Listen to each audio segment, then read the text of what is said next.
The building was demolished in 1901. That hit me before the architecture did.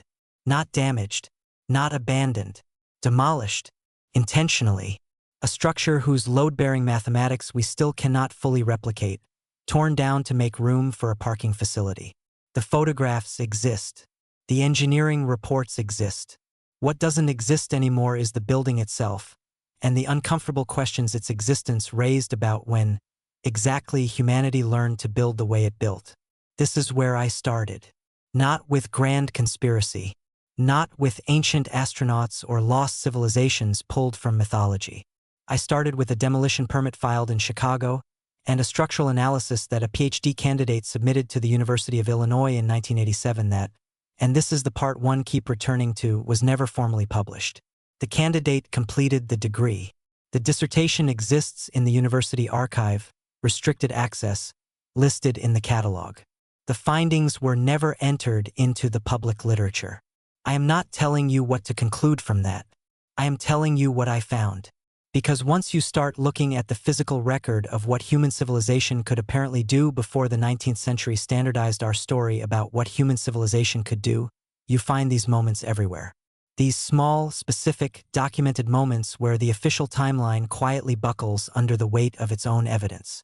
Let me tell you what those moments look like. The official story goes like this. Human technological capacity developed in a broadly linear progression. Stone tools gave way to bronze, bronze to iron. Medieval craftsmanship, impressive but limited, eventually yielded to the Industrial Revolution, which introduced the mechanized production, material sciences, and engineering precision that define the modern world. What came before was cruder. What comes after is better. The arrow points one direction, and while there were regional variations and occasional regressions, the fundamental trajectory is upward, continuous, and well-documented. This is the framework taught in every accredited history program. It is supported by substantial archaeological evidence. Mainstream historians are not, for the most part, engaged in active suppression. Most of them have never encountered the specific cases I'm going to walk you through. That matters. The absence of awareness is not the same as the absence of evidence. And to be completely fair to the orthodox position, many anomalous artifacts have been explained. The Baghdad battery, once cited breathlessly as proof of ancient electrochemistry, has been recontextualized as a likely storage vessel. The Antikythera mechanism, extraordinary as it is, fits within what we know about Hellenistic mechanical sophistication. Reasonable people can look at these cases and see unusual but explicable craftsmanship. I want to acknowledge that. I want to be honest about where the standard model is strong. But there are cases where the standard model goes silent. Not skeptical, not critical, silent. And that silence has a texture I find difficult to ignore. Let's start with the numbers. Roman concrete, the material used to build the Pantheon, the aqueducts, the harbor walls at Caesarea, has now been formally analyzed by researchers at the University of California, Berkeley, and published in the journal American Mineralogist in 2017. Their finding, stated plainly in the paper's abstract, Roman marine concrete becomes stronger over time. The seawater triggers a crystalline growth process, the formation of a luminous tobermarite, that reinforces the structure from within. Modern Portland cement, our supposedly superior replacement, deteriorates under the same conditions. We spent 2,000 years improving on a formula that was already better than what we replaced it with. That's not a gap in knowledge. That's a step backward. The formula was lost somewhere between the fall of the Western Roman Empire in 476 AD and the present day. How? The honest answer is, nobody is entirely certain. The less honest answer, the one that gets repeated, is that it simply wasn't written down carefully enough. That the craftsmen who knew it died, and their secrets died with them, and that's just how history works sometimes. Which brings me to something that keeps appearing in the record, across cultures and centuries, that I cannot explain away with accident or entropy. The Antikythera mechanism was pulled from a Roman-era shipwreck off the coast of the Greek island of Antikythera in 1901. It sat in the Athens National Archaeological Museum for decades, partially identified, largely ignored, categorized as a curiosity. It wasn't until 2006, that a team using advanced X-ray tomography published a comprehensive analysis of what it actually was. It was a mechanical computer. Not metaphorically, not loosely described.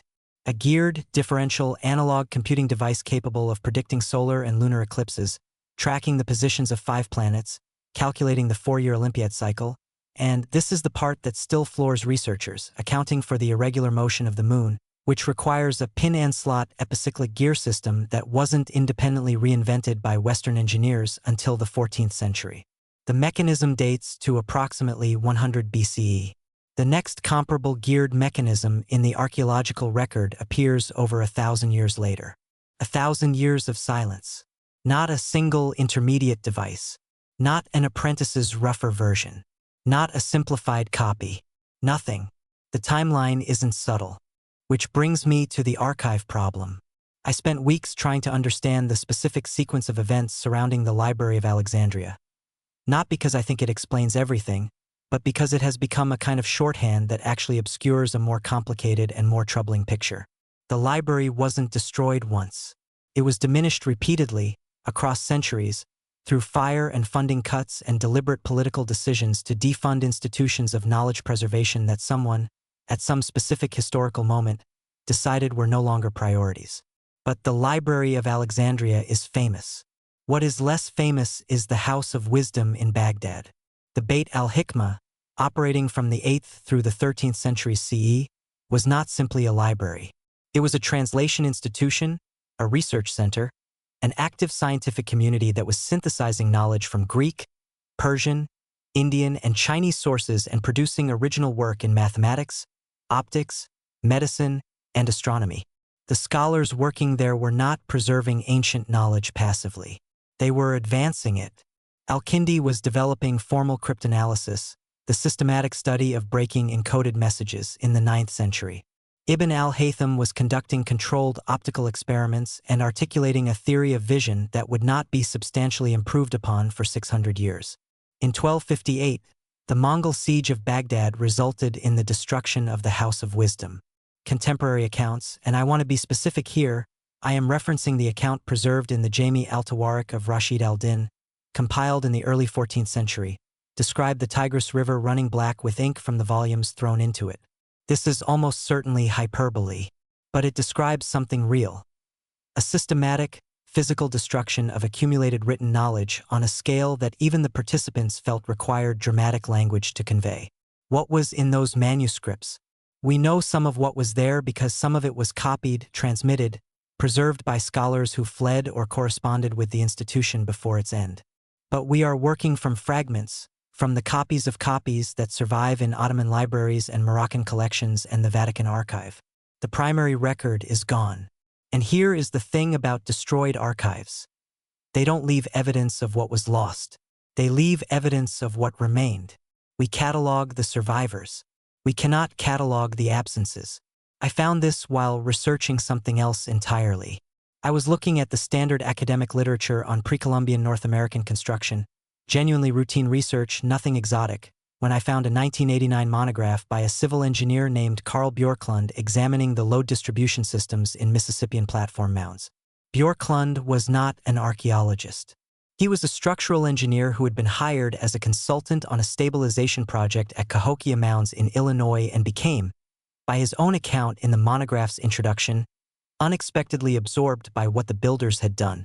Monk's Mound at Cahokia is larger by base area than the Great Pyramid of Giza. It was constructed between approximately 900 and 1200 CE, without metal tools, without wheeled transport, without draft animals. This is acknowledged history. What Bjorklund examined, and what I cannot find referenced in any subsequent academic paper, despite the monograph existing in the University of Illinois library system, were the internal drainage channels. The mound has not collapsed. Earthen structures of this scale, without internal engineering, reliably fail within centuries as water infiltration creates differential settling and eventual structural compromise. The mound has not done this. Bjorklund's monograph argues this is because of a deliberately engineered interior drainage system, specific soil layers, specific clay caps, specific channel orientations, that manages water infiltration with a sophistication he compared, in the monograph, to 19th century European railway embankment engineering. The monograph was published. It is in the catalog. It has not been cited. Maybe it was wrong. Maybe subsequent geotechnical analysis disproved it. Maybe I'm misreading the citation record. All of those things are possible. But when I tried to find the counter-literature, the papers engaging with Björklund's thesis and finding it wanting, I found nothing. Not refutation. Not engagement. Silence has a texture. Let me be fair to the official narrative one more time, because it deserves it. The pattern I'm describing, advanced technique, knowledge loss, incomplete record, is explicable without anything nefarious. Knowledge transmission is fragile. It depends on continuous institutional support, on political stability, on the survival of specific individuals in specific lineages of practice. The bubonic plague killed between 30 and 60% of Europe's population in the 14th century. It killed craftsmen and scholars and the apprentices who would have carried their techniques forward.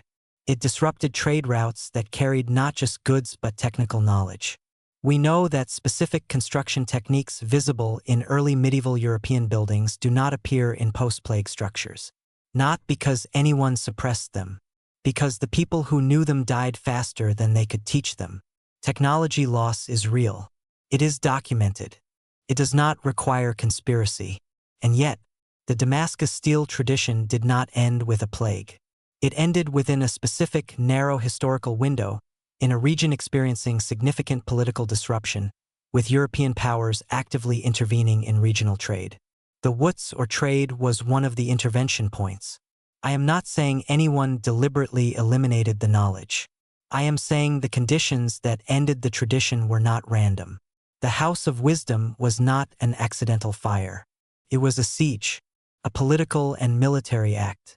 The destruction of its contents was either a deliberate policy or a deliberate indifference to what was being lost by people who understood, at some level, what they were destroying. Maybe that's different from what I'm implying. Maybe the Mongol commanders were not thinking about Ibn al-Haytham's optical manuscripts when they ordered the city's institutions sacked. Probably they were not. But somewhere between deliberate suppression and pure accident, there is a third category that I think does most of the work here. Call it structural indifference. The systematic failure to preserve, to transmit, to value knowledge that does not serve the immediate political or economic interests of whoever controls the institutions that could preserve it. That is not conspiracy. That is institutional behavior. And it is happening now, today, in archives across the world, in the decisions about what gets digitized and what doesn't, what gets funded and what doesn't, what gets demolished and what gets protected. The 1901 building I started with, the one demolished to make room for a parking facility, was documented in a single engineer's survey that now lives in a box in the Chicago History Museum's non-circulating collection. I know it's there because I requested the finding aid. I have not been able to access the box. The collection is understaffed. The survey has not been digitized. It is buried in plain sight. The pattern, when you step back far enough, looks like this. Every major discontinuity in the historical record, every point where the technology visible in the physical evidence exceeds what our current model says should have been possible, is accompanied by an archival gap. Not always a dramatic burning, often something quieter. A collection that wasn't prioritized. A monograph that wasn't cited. A technique that died with its last practitioner before anyone thought to ask them to write it down. I keep returning to a specific detail from the 2023 Roman concrete study. The researchers who identified the self-healing mechanism were working with specimens from marine structures. Specifically, cores drilled from harbor walls that have been underwater for 2 millennia. The concrete was still reacting. Still growing new crystal structures. Still, in some material sense, alive. We know how to make Portland cement. We do not know how to make Roman marine concrete. The knowledge exists somewhere in the chemistry of the surviving structures, in the ratios of volcanic ash and seawater that we can now analyze and, in principle, reverse engineer. Researchers are working on it. There are promising results. But for approximately 1,300 years, we were building things with inferior materials while standing on top of, sailing past, and in many cases actively demolishing structures made of something better. We used the Roman aqueducts as quarries. We pulled the facing stones off the pyramids for medieval construction projects. We demolished the building in Chicago. Maybe I'm seeing patterns where none exist. Maybe each of these cases has a clean, local explanation that I'm stitching together into a false continuity.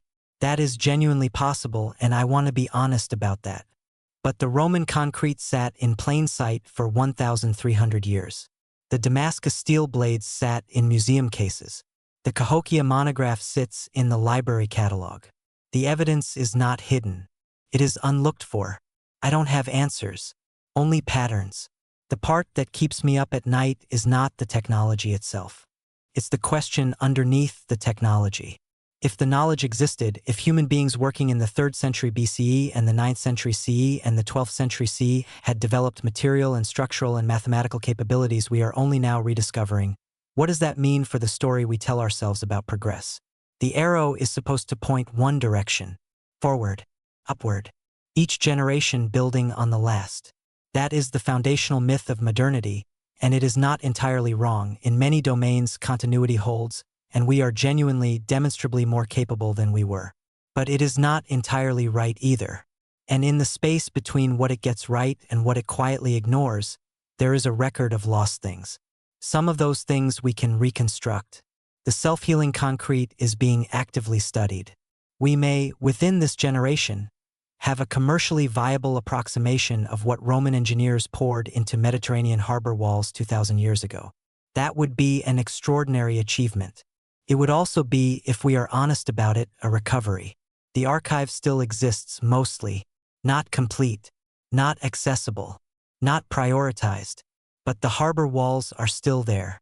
The museum blades are still there. The university library boxes are still there, waiting for someone to request the finding aid and get on the waiting list and eventually sit down with a box of papers that nobody has cited in 35 years.